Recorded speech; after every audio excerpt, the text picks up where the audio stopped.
Los secretos más oscuros de la mitología griega. Dioses que nadie te quiso contar.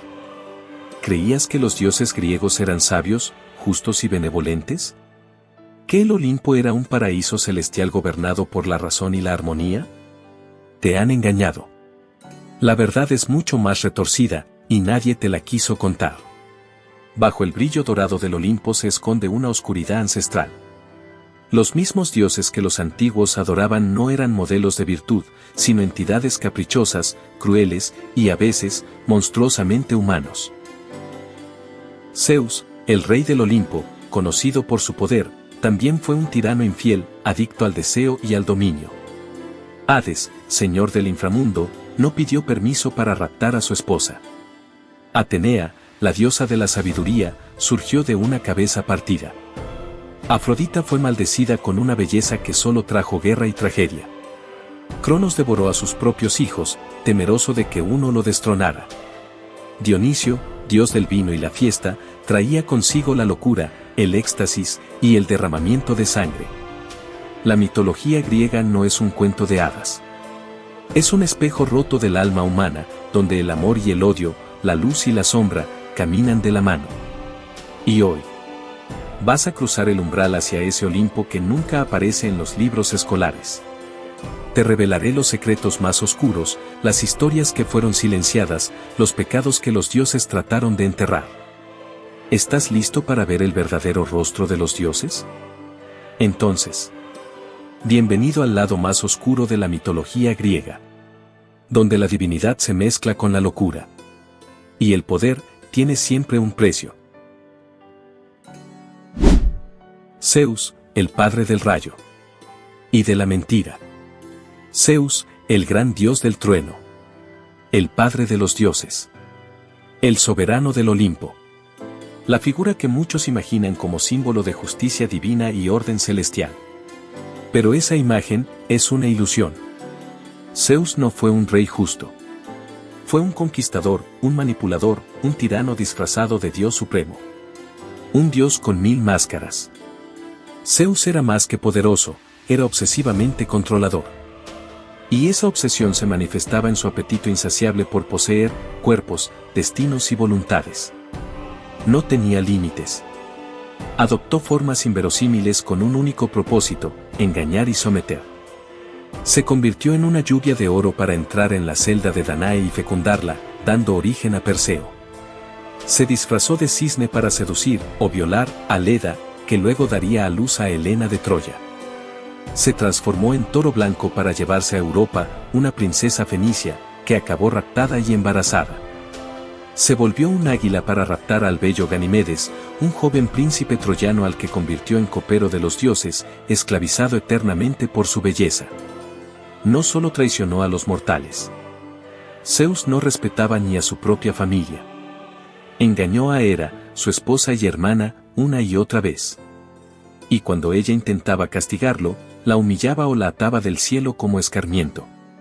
Traicionó a Hades, ocultándole que había raptado a Perséfone y provocando una ruptura cósmica en el ciclo de la vida y la muerte. Y desafió al destino mismo, tratando de evitar que uno de sus hijos lo destronara, como él mismo había hecho con su padre Cronos. Pero no pudo escapar de la profecía. Nadie puede. No importa cuántos rayos lance, cuántos dioses controle, o cuántas formas adopte. El tiempo, el verdadero Dios, siempre termina cobrando su deuda.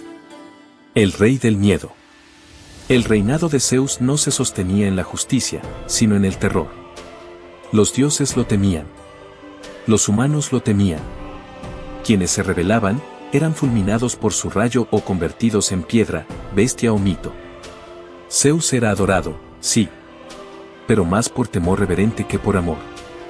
Porque en el fondo, incluso los antiguos sabían. El dios del cielo también podía ser el dios del engaño. Hades y Perséfone, un secuestro eterno. En las profundidades más silenciosas del mito, donde el sol no alcanza y las sombras gobiernan, habita uno de los relatos más turbios y desgarradores de la mitología griega. El rapto de Perséfone. Hades, señor del inframundo, no es el monstruo caótico que muchos imaginan. Es frío. Metódico. Silencioso. Un Dios que no ruge, pero que siempre consigue lo que quiere. Y un día, quiso a Perséfone. El rapto. Ella era hija de Deméter, diosa de la fertilidad y de las cosechas. Joven, inocente, vivía en praderas eternamente verdes, recogiendo flores, sin imaginar el precio que pagaría por su belleza. Sin previo aviso, sin consentimiento, la tierra se abrió bajo sus pies. De las grietas emergió el carro negro de Hades, quien, sin una palabra, la arrancó del mundo de los vivos. No fue una propuesta. No fue cortejo. No fue amor. Fue secuestro. El reino del silencio. La llevó a su mundo, un lugar sin estaciones, sin color, sin retorno. Allí, Perséfone no fue coronada por voluntad, sino obligada a ser reina de un imperio de almas perdidas. Afuera, en la superficie, su madre Deméter enloquecía de dolor. Buscó a su hija por montañas y mares, y al no hallarla, detuvo la vida misma. El mundo se secó. El hambre llegó. La humanidad estuvo al borde del colapso. Solo entonces los dioses intervinieron. Zeus, que había permitido el rapto en silencio, decidió negociar una solución. El engaño de la granada. Pero Hades no iba a dejarla ir tan fácilmente. Usó un antiguo truco. Le ofreció semillas de granada. Y Perséfone, sin saber las consecuencias, comió solo unas pocas. Un gesto tan simple, como un pacto irreversible. Quien come del inframundo, pertenece al inframundo. Así nació una de las condenas más poéticas y tristes del mito. Perséfone podría regresar al mundo de los vivos, pero solo durante parte del año. El resto, estaría encadenada al inframundo, junto al dios que la había arrebatado. El ciclo del dolor. Cada año, cuando Perséfone sube, las flores renacen. La primavera brota. La vida sonríe. Pero cuando desciende, Deméter llora. La tierra se enfría. Llega el otoño. Luego el invierno. Las estaciones no son solo cambios de clima. Son recuerdos de una tragedia cósmica. ¿Amor? Algunos intentan dulcificar la historia. Dicen que Hades la amó. Que ella se adaptó. Que el tiempo suavizó la herida. Pero la verdad no cambia. No fue un romance. Fue un rapto disfrazado de reinado. Un secuestro eterno que la obligó a vivir entre dos mundos, sin pertenecer del todo a ninguno. Cronos, el dios que se comía a sus hijos. Antes del Olimpo, antes de los rayos, las guerras y los amores divinos. Existió un tiempo primitivo, brutal y temido, la era de los titanes. Y en el trono del universo, se sentaba Cronos, hijo de Urano y Gea. El dios del tiempo que no perdona, y que devora. Cronos no fue un rey por herencia.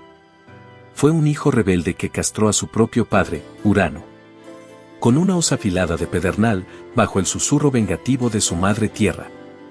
Con ese acto sangriento, liberó a sus hermanos titanes, y selló su destino. Pero el tiempo, irónicamente, no perdona a quien lo representa.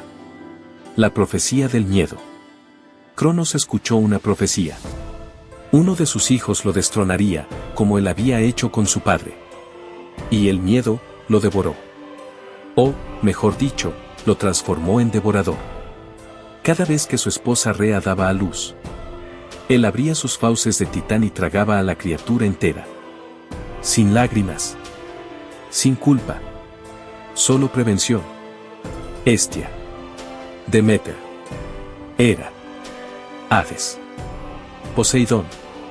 Uno por uno, todos cayeron en el abismo de su estómago, encerrados vivos en la oscuridad de su cuerpo inmortal. Rea, desesperada y harta de ver morir a sus hijos al nacer, urdió un plan. Cuando llegó el sexto, Zeus lo escondió en una cueva secreta de Creta y le entregó a Cronos una piedra envuelta en pañales. El dios del tiempo se tragó la mentira. El fin de una era. Años más tarde, Zeus volvió, ya adulto y lleno de furia. Con la ayuda de Metis, obligó a Cronos a vomitar a sus hermanos. Y así comenzó la titanomaquia, la gran guerra entre dioses y titanes. Una batalla que culminó con la caída de Cronos. Y el ascenso del nuevo orden, el reinado de los olímpicos. Pero la lección permanece. Quien vive con miedo a perder el poder, termina creando al enemigo que lo destruye. El tiempo se lo traga todo. Incluso a quien cree controlarlo. Afrodita, nacida de la sangre y la espuma. Afrodita. La diosa de la belleza, del amor, del deseo. Imágenes suaves de flores, cuerpos perfectos y pasión. Pero su origen, como casi todo en la mitología griega, es violencia disfrazada de poesía. No nació del vientre de una madre. No fue fruto de un abrazo divino. Afrodita nació del castigo, del dolor y de la mutilación. Un mar manchado de sangre. Cuando Cronos castró a su padre Urano, los genitales divinos fueron arrojados al mar. El océano, al tocar esa carne sagrada, hirvió en espuma. Y de esa mezcla de semen, sangre y olas, nació una diosa. No como un bebé, sino como una mujer adulta, majestuosa, irresistible. Flotando sobre una concha marina, empujada por el viento. Afrodita, la diosa del deseo. Surgía de un acto de venganza ancestral. Seductora y peligrosa. A primera vista, Afrodita parece la más suave de los olímpicos.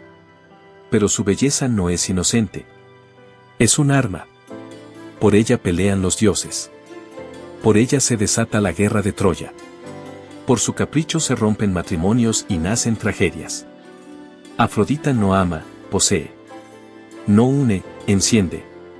Su poder es sensual, pero también devastador. Porque quien nace de la espuma y la sangre, no trae solo amor. Trae caos disfrazado de pasión. Medusa, la monstruo que no era un monstruo. Cuando alguien menciona a Medusa, lo primero que imaginamos es su rostro cubierto de serpientes. Su mirada petrificante, su figura monstruosa. Una bestia. Una villana. Pero lo que nadie te contó, es que Medusa no siempre fue un monstruo. Su historia, es la historia del castigo a la inocencia. Del poder que abusa. Y de una mujer convertida en símbolo del terror, por haber sido víctima. Antes del castigo. Medusa no era una criatura del inframundo. Era una joven mortal, humana. Hermosa, devota, y sacerdotisa virgen en el templo de la diosa Atenea. Por su voto sagrado, debía mantenerse pura. Leal a la diosa de la sabiduría y de la guerra. Pero la belleza de Medusa era tan deslumbrante, que ni los dioses podían ignorarla. La violación. Un día, Poseidón, dios del mar, la vio, y la deseó. Y como muchos dioses del Olimpo, no pidió permiso. La violó dentro del templo de Atenea. No en una cueva. No en una playa. Sino en el lugar más sagrado para Medusa. El templo al que había entregado su vida. Y cuando Atenea descubrió el sacrilegio. ¿Justicia divina? No castigó al violador. No reclamó venganza contra Poseidón. No ofreció consuelo a Medusa. Castigó a la víctima. Transformó su hermoso cabello en serpientes retorcidas. Marcó su rostro con la mirada de la muerte. Y la condenó al exilio, a la soledad, a una eternidad en la que cualquiera que la mirara quedaba convertido en piedra. No para protegerla, sino para silenciarla. La mujer detrás del monstruo. Medusa fue forzada a convertirse en lo que todos temían. Una amenaza. Un símbolo del castigo. Un reflejo del poder que convierte el dolor en deformidad.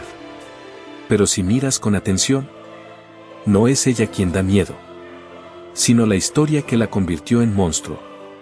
Medusa es la voz silenciada. La mujer castigada por ser víctima. El rostro de todas aquellas que, tras la violencia, fueron convertidas en villanas, en vez de ser defendidas. No hay monstruo más aterrador, que un dios que castiga a quien ya ha sido herido. Apolo y Dafne, el amor que nunca fue amor. En los templos antiguos, Apolo era venerado como el dios del sol, de la música, la profecía y la belleza. Era el dios perfecto, radiante, sabio, admirado. Pero esta es una historia que nunca te contaron en los altares. Porque aquí, Apolo no es luz. Es obsesión. Y Dafne no fue una amante, sino una víctima que tuvo que huir de un amor que no pidió. La burla al dios del amor. Todo comenzó con un gesto de arrogancia. Apolo, tras vencer a la serpiente Pitón, se sintió invencible.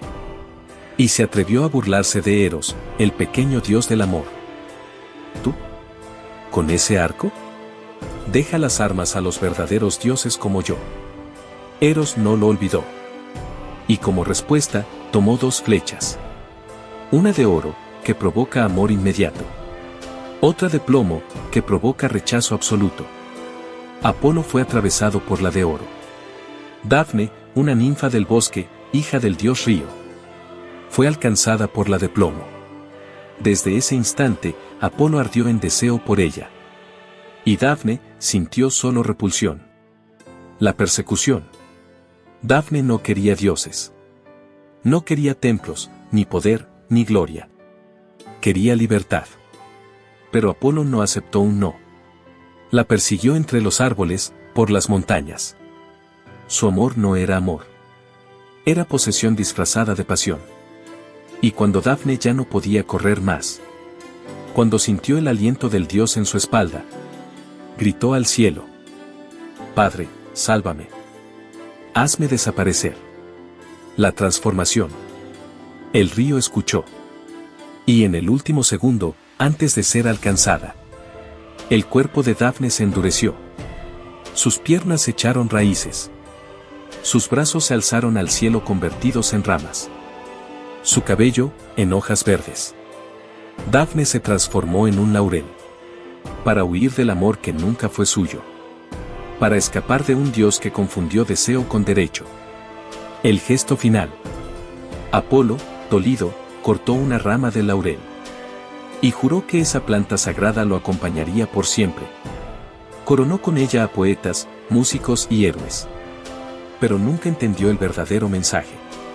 El laurel no es un símbolo de victoria. Es un grito silencioso de una mujer que tuvo que dejar de ser mujer, para ser libre. No todo amor divino es amor verdadero. Y no toda corona es un honor. A veces, es un recuerdo de lo que fue destruido. Pandora, la primera mujer, el primer engaño. A ti te dijeron que Pandora abrió una caja prohibida. Que por su culpa salieron todos los males del mundo, la guerra, la enfermedad, el dolor. Que fue curiosa, débil, y que su error marcó el destino de toda la humanidad. Pero lo que no te contaron es que Pandora nunca fue libre para elegir. Fue creada como un castigo. No para amar, sino para destruir. El origen del castigo. Todo comenzó cuando Prometeo, el titán amigo de los humanos, robó el fuego sagrado de los dioses para dárselo a la humanidad. Fuego era conocimiento. Fuego era poder. Zeus estalló en furia. No podía permitir que los humanos se elevaran. Así que planeó una venganza. Y no sería rápida. Sería lenta. Perfecta. Irónica. El regalo envenenado. Zeus ordenó a Hefesto, el dios herrero, que forjara a la primera mujer. No una diosa. No una mortal común. Una creación hermosa. Pero construida con intención oscura. Cada dios le otorgó un don. Atenea, la inteligencia y las artes. Afrodita, la seducción. Hermes, la astucia y la mentira. Apolo, la música y la voz encantadora. La llamaron Pandora, que significa la que tiene todos los dones. Pero esos dones no eran para ella. Eran armas. El matrimonio forzado. Pandora fue enviada a la tierra con una misión oculta. Llevaba consigo una caja, en realidad, una ánfora, que nunca debía abrir. Zeus la ofreció como esposa a Epimeteo, hermano de Prometeo. Un regalo irresistible. Epimeteo aceptó. Y con él, aceptó la ruina de la humanidad. La apertura de la caja. Un día, sola, confundida, sintiendo un impulso que no entendía, Pandora abrió la caja. No por maldad. No por ignorancia. Sino porque había sido creada para hacerlo. De ella salieron la vejez, el dolor, la enfermedad, la mentira, el miedo, la guerra. Todo lo oscuro, todo lo inevitable. Todo lo que antes no existía entre los humanos. La esperanza encadenada. Pero algo más quedó en el fondo. Un susurro débil. Una luz casi invisible, Elpis, la esperanza. Algunas versiones dicen que Pandora la encerró de nuevo. Otros que Zeus la dejó atrapada. Como una burla cruel. ¿Por qué de qué sirve la esperanza si no se puede tocar? El verdadero mito. Pandora no fue la causante del mal. Fue la herramienta del castigo. Una creación manipulada. Una mujer formada para ser culpable. Como Eva en el Edén. Como tantas otras figuras femeninas a lo largo de los mitos. Pandora no cayó. Fue empujada. No es culpa de Pandora. Es culpa del poder que necesita una víctima para justificar su castigo. Atenea, la diosa de la sabiduría. Y de la traición. Atenea nació sin madre. Surgió armada, adulta, de la frente de Zeus. No conoció la infancia. No conoció la ternura. Solo el conocimiento, la estrategia y la guerra limpia. Fue la diosa de la civilización, la inteligencia, la ley. Pero bajo esa fachada, también se escondía una voluntad implacable por mantener el orden, incluso si eso significaba destruir a otras mujeres. Atenea y Medusa, justicia o castigo cruel. Medusa era una sacerdotisa virgen en su templo. Un lugar sagrado. Hasta que Poseidón la violó dentro de ese mismo santuario. ¿Y qué hizo Atenea, la diosa protectora de las mujeres vírgenes? No castigó al agresor. Castigó a la víctima. Transformó a Medusa en un monstruo. Le dio serpientes por cabello.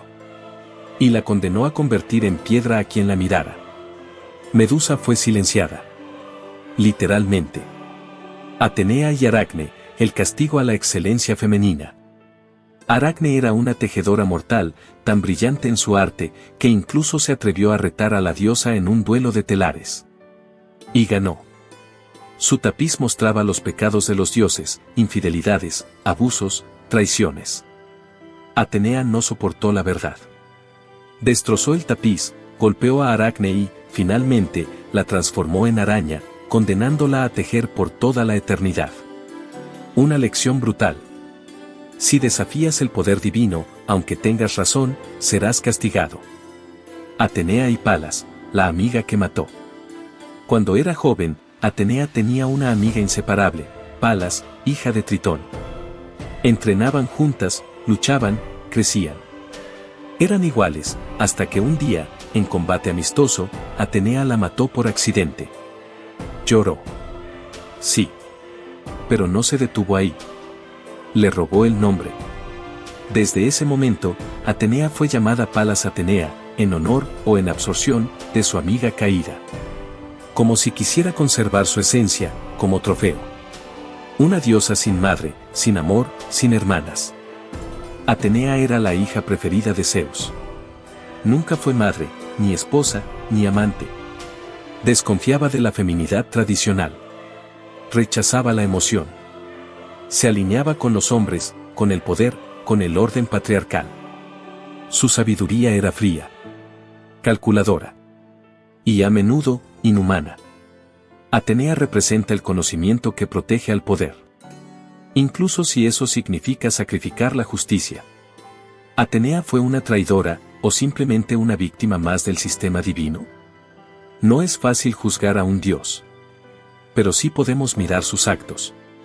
Y preguntarnos: ¿cuánta sabiduría puede haber en una deidad que aplasta a quienes se atreven a brillar por sí mismas?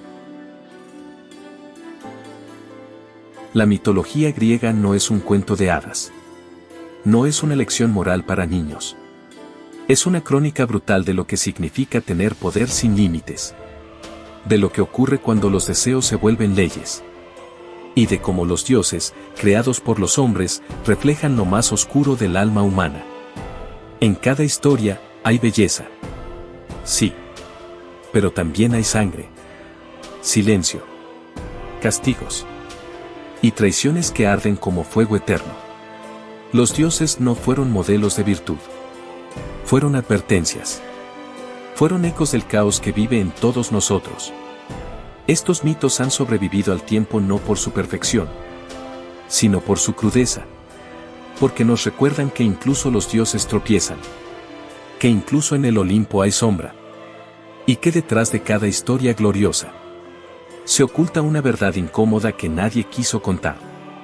Si este viaje te mostró otra cara del Olimpo, una cara que nadie se atrevió a enseñarte, suscríbete al canal, dale me gusta y comparte este video con alguien que también sienta que la historia nunca fue tan sagrada como la contaron.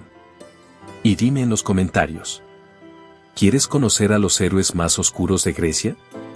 ¿Te atreves a descubrir al dios más maldito de todos? Esto es mitología ancestral. Y aquí, la historia arde como el fuego de los antiguos dioses.